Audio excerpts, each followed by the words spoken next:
heading towards the living room. Let me close the doors first. So as we go downstairs, on the right hand side we have the library for books and enchantments. Then this is the living room, and going straight we have the storage, which is mostly empty, but it has crafts and if you know what I mean. Then we have the guest room for if in case someone wants to join me and play with me. Then this was actually the first thing that I started with, which was what I named the heavenly stairs. So as we go down here, the view is very great. I want to attempt to fly, but failed of attempt. I'm very new to the nitro concept, so had to follow that. Now, as you guys can see, we have houses, and we are going to be adding farms and crops and animals and villages soon. Right now, we're just going to get everything built. Yeah, this is a house with 4 beds for like villages, and it's like my idea is to have like more of a peaceful village. Unlike the other ones, this is a house for 2 villages with craft and cooking area. We have a pond with fishes. This is just to add like detailing. Around this is the house. This is going to be the houses and stuff. This is the crops. We do need to add more farms for potato and stuff. And this is just a little crafting station that I made for crafters. Now if you can see this flower area, this is basically a sitting area that I made. And when I first recorded a video of this, it had like parrots and everything. It looked really good. Right now there's a lot of candles, which I do need to get removed. But overall I really love this. And it's really looking good. Ignore this sheep. Ignore that for now. That was just a mess up. This is how the stairs look when you're spawning here. I even placed the spawn point. Now this is the villager library. Because when I first made spawned villages, I realized they were going up to my house for the library and stuff. So I made this down here. Down here is the library, and then upstairs you have the enchantments and crafts, more craft in it. And this is the storage for enchantment books and stuff like that. We got the great view going, you know. Really loving this. Now if I give you guys a view from the top, which would be a bit different. If I can show you guys that, let me just...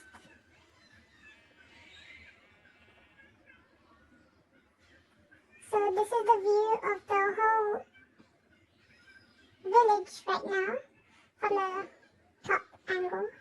Obviously the sheep, so we're going to ignore them. That was just some redstone thing. And in today's video we're going to be making a portal, so first we need to get rid of these trees because they're coming in my way.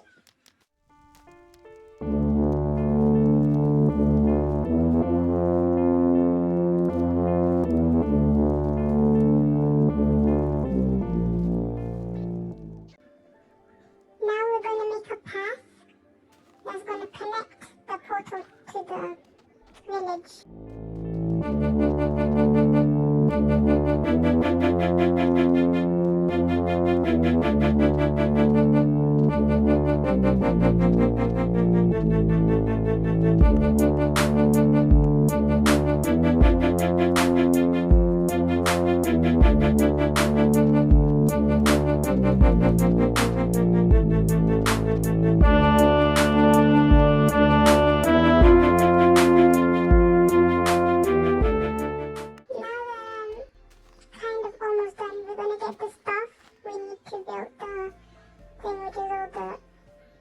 Obsidian files and stuff. And we're gonna start, before actually we start, we're gonna close up these gaps that we have, like empty holes and stuff. Because I think we're gonna need more than this much space.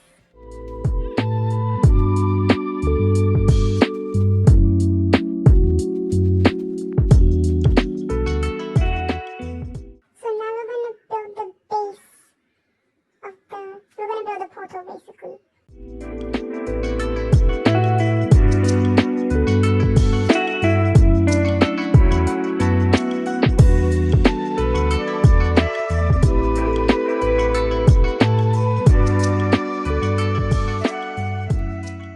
The portal's built, and basically over here, I'm going to talk about my idea.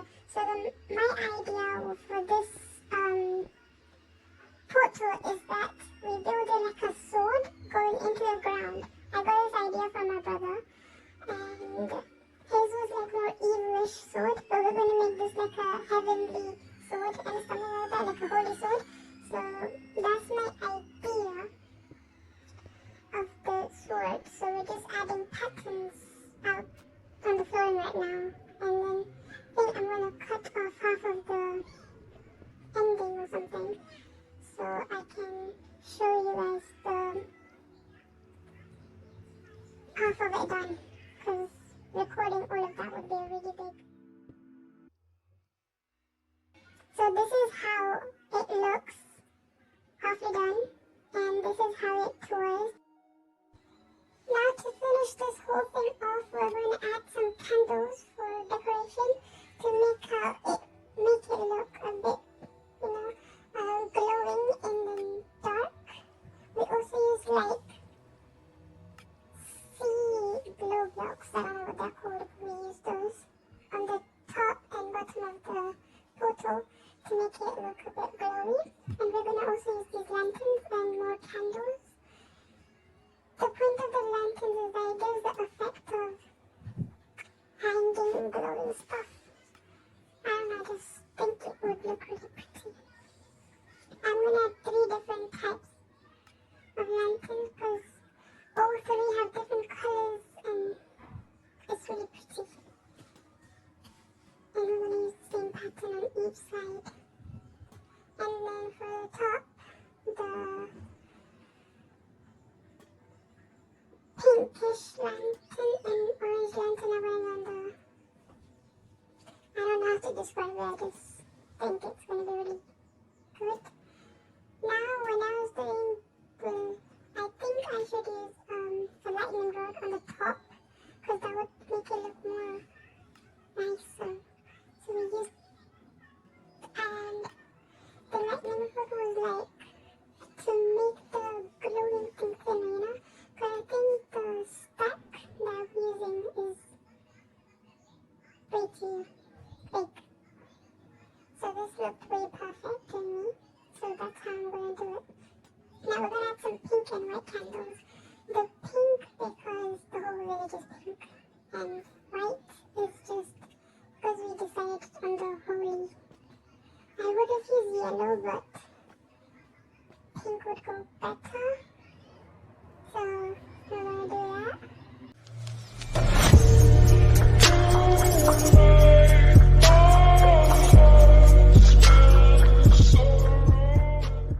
We're also going to add the lantern over here, because it's just giving the look, if you know what I mean.